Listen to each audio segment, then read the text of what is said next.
Welcome back to Forgotten Antiquity. Today, we're diving into the ancient world to uncover the story of the being known as Marduk by the Babylonians, Ra by the Egyptians, and Yahweh by the Israelis. Sit tight as we explore the legendary figures and epic tales that make Marduk a fascinating subject of study. From the dawn of civilization, the gods have been central to the story of humanity. But what if these gods weren't mere myths? What if the ancient beings we call gods were real entities who walked the earth and shaped the destiny of mankind? Today, we'll dive deep into one of the most powerful, complex, and controversial figures in all of antiquity. Marduk's story isn't just confined to Babylonian myth. His influence spans across Egypt, Sumer, and perhaps even the Abrahamic religions. From his rise in the pantheon to his transformation into Ra in Egypt and the possibility that he became the Yahweh of the Bible, Marduk's legacy is as vast as it is enigmatic. So who was this powerful god-king? Let's explore the hidden history behind the myth. According to the ancient Sumerian texts, particularly the lost book of Enki, Marduk was not just any god, he was a son of Enki, one of the most intelligent and powerful Anunnaki leaders. But Marduk wasn't content with being just another god in the pantheon. From an early age, his ambition was clear. He wanted to rule not just over Babylon, but the entire earth. Unlike other gods, who were content with their designated domains, Marduk craved more. He saw the potential in humanity, recognizing that their loyalty could be a tool for his rise to ultimate power. He believed he was destined to lead, not just as a god, but as a king of all gods and men. Marduk's rise to power wasn't easy. He faced opposition from the Anunnaki Council, especially from Enlil, his rival. While Enlil was the more traditional ruler, holding on to the old ways and hierarchies, Marduk represented a new vision, one of dominance through human worship and control over the masses. This struggle was more than a family rivalry. It was about the control of the future of humanity. Marduk understood that the fate of the gods was tied to the destiny of mankind. By harnessing human energy, loyalty, and belief, he could cement his rule for eternity. This is where Marduk's power began to truly expand beyond the borders of Sumer. As Marduk grew in strength, his influence spread far beyond the boundaries of Mesopotamia. In Egypt, he became known as Ra, the sun god, worshipped by the pharaohs and the Egyptian people as the supreme ruler of the cosmos. Ra, the shining god of light, was not just a symbol of the sun.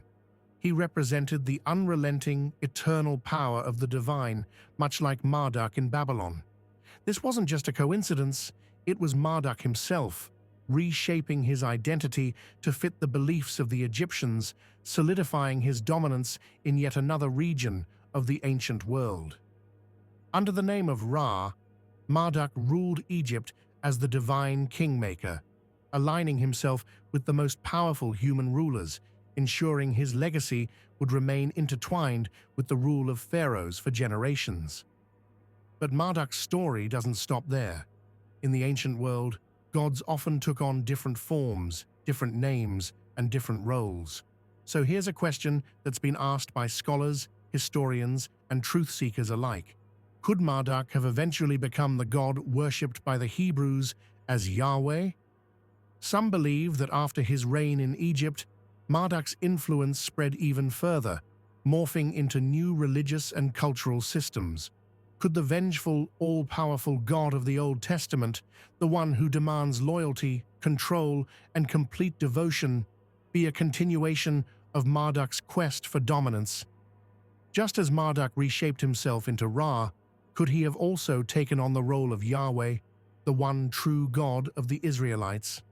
The similarities are striking.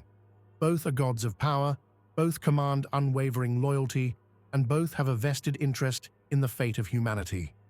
In the lost book of Enki, we see hints that the gods, particularly the Anunnaki, had long-term plans for humanity.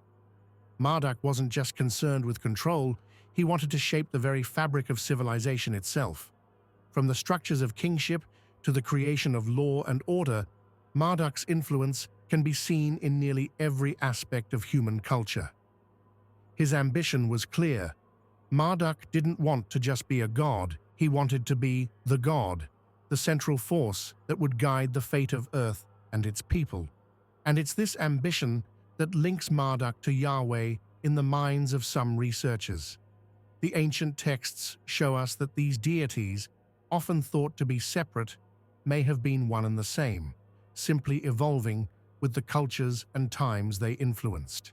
Whether Marduk became Yahweh or remained as Ra, his influence has shaped the course of history.